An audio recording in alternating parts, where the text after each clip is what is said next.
Good morning and welcome to Morning Movie News, where Deadpool has accumulated yet another accolade.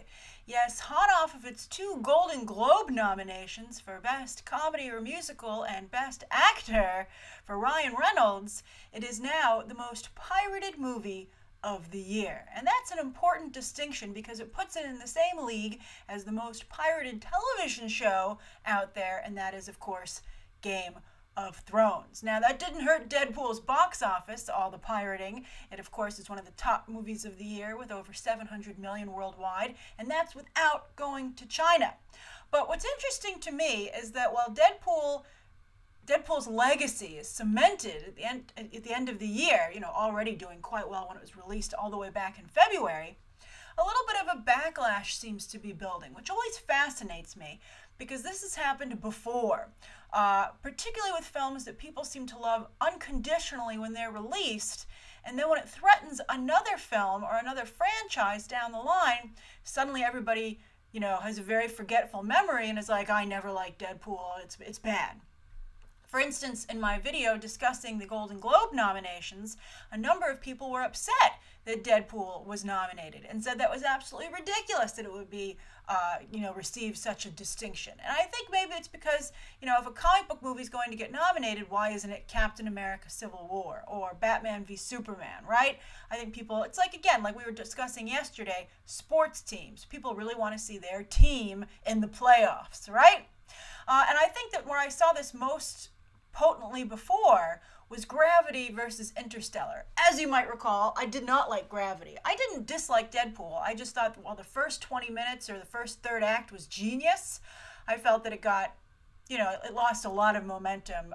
And also it just didn't have a big enough budget, I feel, for the last 2/3 of the film. As you might recall, I think I gave it like a B or a B plus, so I didn't dislike the movie. But I did really dislike Gravity, as some of you might recall. And I took a lot of heat for that.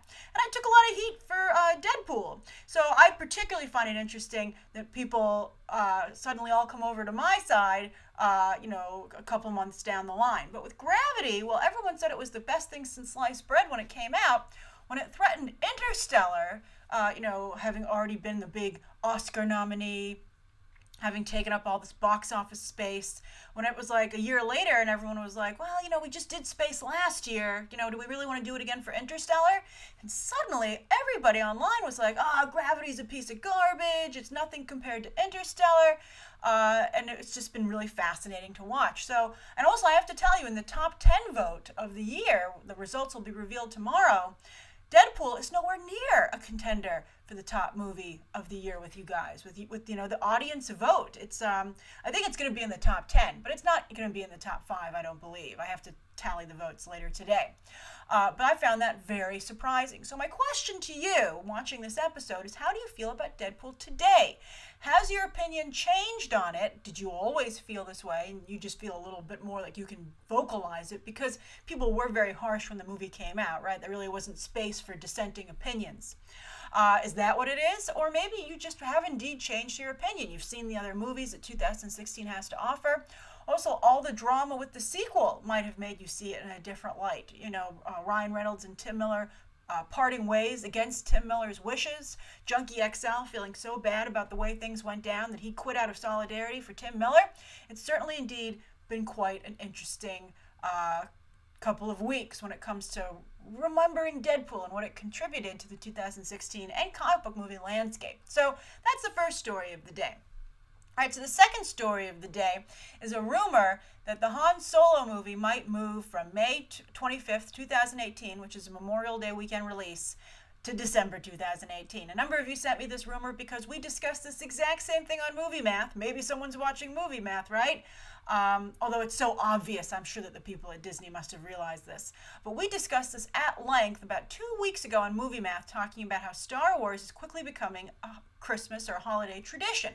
And does Disney really want to give that up by moving Han Solo? Because, episode 8, of course, comes out the same, about basically mid-December release date. Why would you want to change what works? And it looks like Disney is indeed perhaps feeling that way. But I just wanted to reiterate what we discussed on Movie Math 2 weeks ago, because since Disney didn't stake this release date out in advance, when they were first booking dates, they have some problems that exist in the December 2018 frame, and many of them are conflicts of interest. They've created a problem for themselves. So let's take a look at it again. On December 21st, the animated Spider-Man movie is supposed to come out, which Disney, of course, would be involved in because they're now involved in the creative on Spider-Man. So, and that would seem like a direct competitor to the Han Solo movie. I think everyone's going to move out of the way of Star Wars, to be perfectly honest with you. After these two movies back to back and how they just completely took all the oxygen out of the room or the box office, nobody's going to want to compete with Star Wars. So if Han Solo does indeed move, expect a lot of these other films to be moved, and some of them by Disney themselves. We'll talk about the Han Solo movie in just a moment. But also on the 21st, Avatar 2 is supposed to come out. Although it's been so long between Avatars, I'm curious, how do you feel about Avatar today? So many people loved Avatar when it came out. I'll never forget, I was doing audience reviews at the time and someone said, better than Star Wars. And I was like, really? And that person was legit. They really genuinely felt that way. And Avatar is still the highest grossing movie of all time. But I don't know how people feel about it in retrospect, although I would see another Avatar. It's James Cameron. It would be very hard for me not to give James Cameron a chance because while he sometimes fails spectacularly, at least creatively, Avatar is not a failure. It was an Oscar nominee. It was a huge box office sensation. But I've liked so many of his other films, I'm going to give it another shot. Also, the Pocahontas story, he can continue to follow Pocahontas. That's what Avatar is. He admitted it's space Pocahontas. So maybe, Zoe Saldana's character will go back to Earth and, catch a disease and die. Yeah, Pocahontas is not, but this is an adult version, so they could do some of the darker elements of the Pocahontas story, whereas Disney found their hands tied. But then anyway, so you have animated Spider-Man and Avatar 2 right before Christmas. And then for Christmas, you have not only a Warner Brothers event film, but they haven't even said what that is yet. They could easily move that. But also you have Mary Poppins Returns, which is a great Christmas release, right? What do you want to see Christmas Day? Mary Poppins. It should be huge. But they can't have both Mary Poppins and Star Wars in the same space. They would only be about a week apart, and there just isn't room for both of them. So while as much as I love Mary Poppins Returns, and I would love to see it do well, and I think it's a great Christmas release, I would move the heck out of it if I were Disney, because it's not going to make $1 billion because it has Emily Blunt in it, and we'll see how Lin-Manuel Miranda does. I still don't see him succeeding when trying to target the mainstream. We'll see if he can be a successful mainstream talent. But I know Star Wars is proven. It's a multi-billion-dollar franchise. I've got theme park attractions riding on it. I've got merchandise.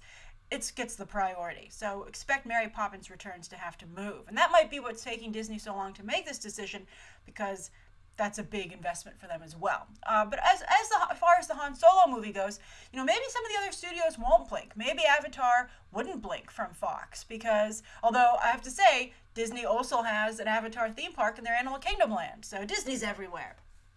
However, I really have a hard time believing that Alden Ehrenreich, no matter what Phil Lord and Chris Miller say about his audition, can duplicate Harrison Ford's charisma as Han Solo. I just really am having a hard time seeing it. I hope they change my mind with a trailer or a still from production.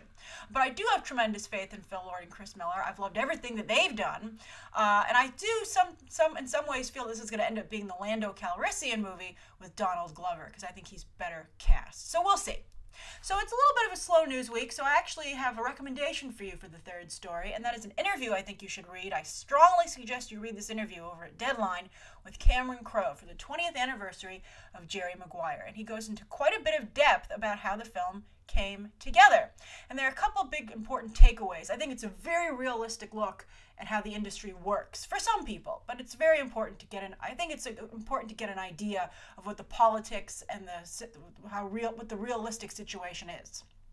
So you'll see how it's a relationship-based business, and that James L. Brooks was extremely important to Cameron Crowe's success and Jerry Maguire. Also, you'll see how movies never come together quite the way that you imagined.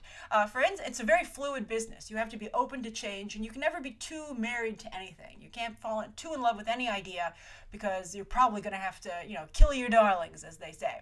But for instance, one interesting tidbit is that the movie Jerry Maguire was actually written for Tom Hanks, who after Cameron Crowe's Say Anything, all these actors in Hollywood, including Tom Hanks and Tom Cruise, who ultimately got the role, of course, were calling up Cameron Crowe saying, "I want to work work with you. And so Tom Hanks wanted to work with James L. Brooks. He wanted to work with Cameron Crowe. So Jerry Maguire was written for him, and he even had read for it a couple of times while it was being scripted. But then, this is the fascinating thing, Tom Hanks is the one who ended up passing on the movie, even though it was written for him, because he didn't quite feel, he felt the script was a little unorthodox, and he really wanted to do That Thing You Do, that movie that he directed, of course, or produced himself about that 1950s group. Music group. And that, of course, was no Jerry Maguire. But it's just fascinating. It's fascinating to see who almost got the gig, why certain people did get the gig, and just how these things come together. So there's a link down below in the video description. I will remember it. I have it in here in my notes. So be sure to, I really think that it's important reading, and I think it'll help you a lot in your understanding of the business. And also, never take anything too personally, because it's just the way Hollywood works. All right, so those are the 3 stories of the day. I have a very unique viewer question. This is from Robert McDowell. So Robert asked this like about a week or so ago, but it's about Sundance, and Sundance is still coming up, so I'm glad I was able to get to this. So Robert McDowell says, belated birthday question. Grace, 2 months ago, I celebrated my birthday, and as a surprise, my boyfriend gifted me a trip to Salt Lake City for a long weekend at next year's Sundance Film Festival. What a great boyfriend! After watching your show for nearly 4 years, I've become quite the cinephile, but I've never been able to go to a large film festival. I can't tell you how excited I am. Oh, you don't have to tell me. I can see it in your writing. So Robert says, which brings me to my question. Have you been to Sundance? Do you have any tips for making the most out of the festival? Are there any movies you think are must-sees at Sundance this year? If you haven't been to Sundance but have been to other festivals, I'd love to hear your general thoughts about how to choose movies to see and to make the most of my birthday experience. I love Beyond the Trailer and Movie Math so much and really hope you find the time to answer this belated birthday question. Rob, of course I will! Well, here's the thing. I also picked this question because some other people might find themselves going to festivals, and I think this would be helpful. Now, I have not been to a film festival. I have been to Comic-Con, and I think that a lot of people sometimes think that film festivals are like Comic-Cons, and they're actually not. So let me explain the difference, and then let me give you some tips, Rob, and anyone who has the chance to go to a film festival of what to do. So both film festivals and Comic-Con are a place for networking, for your career, for people who are working in the industries. But at Comic-Con, the primary purpose of the convention is to promote product to consumers. But at festivals, the main purpose is there aren't really a lot of consumers who go to these things. It's mostly industry people and press, and the whole idea is to promote, yes, to get buzz for your movie, but primarily the point of a film festival is to sell and buy product. The thing that comes out of Sundance are headlines. Who bought what was the deal? You might recall The Birth of a Nation was now infamously purchased at Sundance last year for a record-breaking, I think $17.5 million by Fox Searchlight. So the big people who are going to be purchasing, of course, as you know, are Fox Searchlight, Amazon and Netflix are really big purchasers these days, although while Netflix is still struggling to get their film festival movies off the ground, Amazon's doing quite well with Manchester by the Sea. And then you have other people in the space as well. But it's pretty much it's a changing landscape. But anyway, the question is you're going as a cinephile, not someone in the business. So you have a little bit of a different situation. And I don't know if you're someone who's you have aspirations to get into the biz, or if you just want to have a good time. But I'm going to kind of give you tips for both, all right? So as for what movies to see, I don't think that Sundance has announced its slate yet. They'll probably announce it very soon. But, I think it was the holidays and no one would have paid attention. So keep an eye on the trades for not only the Sunday. Well, actually, I do think this. I've gotten some press releases for films that will be at Sundance. So, yeah, that's interesting. No one really covered it. So take a look, see what the films are at Sundance. And if they have a celebrity, if they have a name that you know in it, that's a movie. I mean, it used to be that they would discover films with someone who wasn't a named talent in them, but that's really not the case anymore. I mean, you occasionally have someone like Nate Parker come along, but there were other names in there, and there were other people associated with it, and there was a lot of buzz going into Sundance for that film as well. So keep an eye on the films, see who's in them, see who's made them, and also keep an eye on the buzz. What are people talking about? What are the must-sees? The trades will tell you what the industry is saying. So book your tickets and just do as much research as you possibly can. Get the program early. Really make a plan for yourself, a plan of attack. When should you get online? How early do you have to get online for tickets? What tickets do you want? What are your priorities? Just make sure, because as someone who is not within the business, you can't like call in a favor to get tickets. You need to do it at the ticket booth, etc. But they have multiple screenings for these movies, so you should be able to get in. So not only do you want to go and see films, but I think that you want to make the most of the local flavor. You're in Salt Lake City. They have a lot of great restaurants, particularly because the Sundance Film Festival takes place there every year. So decide on things that you would like to do outside of the festival. Where would be a fun place to have lunch?